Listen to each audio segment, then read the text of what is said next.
इसी बीच अदिति ने एक प्यारी सी बेटी को जन्म दिया तो जिंदगी फिर अपनी रफ्तार से चल पड़ी। अब नीलेश को एक ही बात की चिंता थी कि अच्छा लड़का देखकर नीलू की शादी करा देना है। यह एक बड़ी जिम्मेदारी थी उसके सिर पर जिसे महादेव उस पर छोड़ गए थे, लेकिन उसे कोई ऐसा लड़का नज़र नहीं आ रहा था जो उसकी बहन नीलू के लायक हो।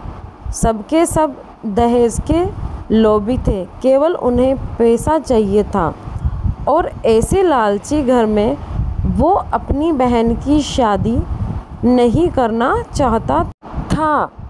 नहीं, पैसे की कोई कमी नहीं थी उसके पास, लेकिन दहेज क्यों दे जब उसकी बहन खुद सक्षम है तो। और इस दहेज के दानव का क्या भरोसा कि कल को पैसे के लिए उसकी बहन को मार भी दे। इसीलिए नीलेश ने तय किया कि वह अपनी बहन की शादी किसी ऐसे लड़के से करेगा जो उसके पैसों से नहीं बल्कि उससे प्यार करता हो। नीलेश के ऑफिस में अभी 2 महीने पहले ही अतुल्य ने रिपोर्ट किया। वह 2019 बैच का IAS अफसर था। 52वां रैंक आया था उसका। इन 4 सालों में उसके कई जगह ट्रांसफ़र हुए, लेकिन इससे पहले वह दिल्ली में पोस्टेड था। फिर उसका तबादला यहाँ मुंबई कर दिया गया। अतुल्य से नीलेश की अच्छी पटने लगी थी। बातों बातों में ही एक रोज़ उसने बताया कि उसका अपना घर पटना बिहार में है और उसके माता पिता वहीं रहते हैं। वो भी छुट्टियों पर वहाँ जाता है। शादी के बारे में पूछने पर उसने बताया कि अभी उसकी शादी नहीं हुई है, लेकिन बात चल रही है। लड़का स्मार्ट था, परिवार भी उसका बहुत बड़ा नहीं था, सिर्फ उसके माता पिता और एक बहन थी जिसकी पिछले साल शादी हो चुकी थी। घर से भी वो काफ़ी संपन्न था। नीलेश का मन ललचा उठा। वह अतुल्य के साथ अपनी बहन की शादी के सपने देखने लगा, क्योंकि एक तो लड़का इतनी बड़ी पोस्ट पर है और अपनी जाति से भी, तो और क्या चाहिए उसे। दहेज की भी कोई डिमांड नहीं है उसकी, क्योंकि उसके पास खुद इतना पैसा है।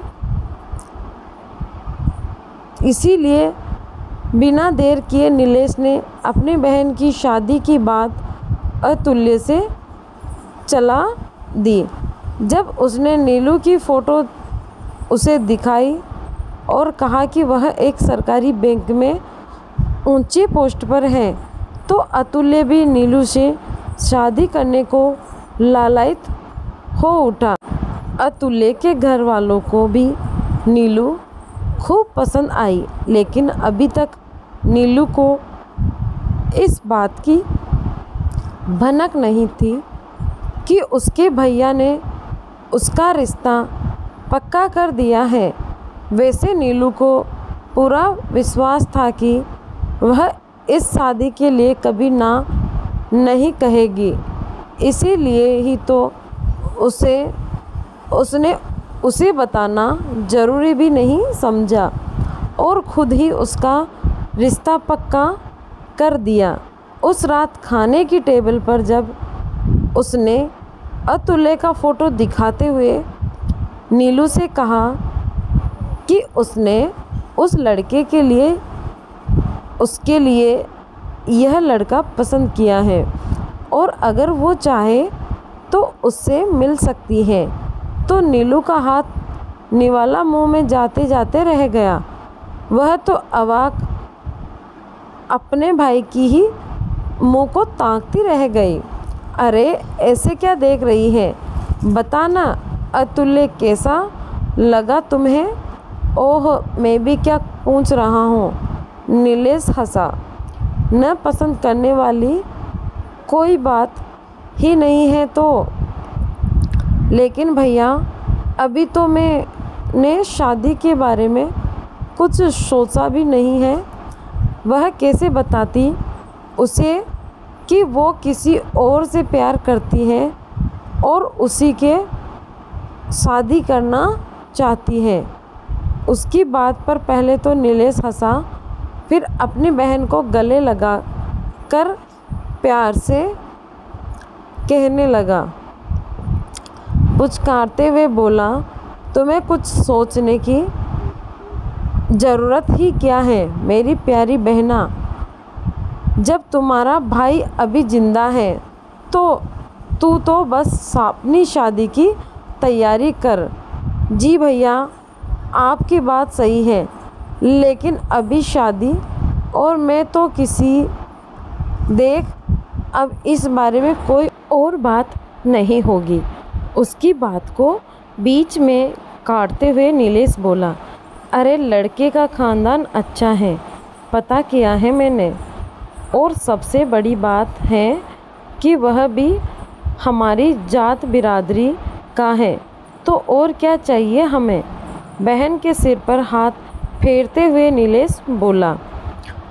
तो नीलू के होठ सिल गए, लेकिन बताना चाहती थी कि अपने ही ऑफिस के एक लड़के से प्यार करती हैं वो, और उसी से शादी करना चाहती हैं। दोनों एक दूसरे को 2 सालों से जानते हैं और प्यार में काफ़ी आगे बढ़ चुके हैं, लेकिन दोनों अलग अलग जाति से हैं। जहां नीलू एक उच्च ब्राह्मण परिवार को बिलोंग करती हैं, वहीं अमित एक छोटी जाति से हैं। जानती हैं कि उसके भैया कभी भी इस रिश्ते को स्वीकार नहीं करेंगे, लेकिन वो उन्हें बताना चाहती हैं कि इंसान को जाति धर्म से नहीं बल्कि उसके अच्छे स्वभाव और आचार विचार से तोलना चाहिए। यह भी बताना चाहती थी कि अमित के साथ वो बहुत खुश रहेगी, लेकिन वो सुने तब न अपनी ही हाँके जा रहा था। तब से बड़े भाई होने का मतलब यह थोड़ी ही है कि बहन की ज़िंदगी का फैसला ले सकता है, और अब नीलू को कोई बच्ची नहीं है जो अपना भला बुरा न समझ पाए। अपनी भाभी अदिति से भी बोलने का कुछ फ़ायदा नहीं था, क्योंकि उसका तो खुद नीलेश के सामने मुँह नहीं खुल पाता है।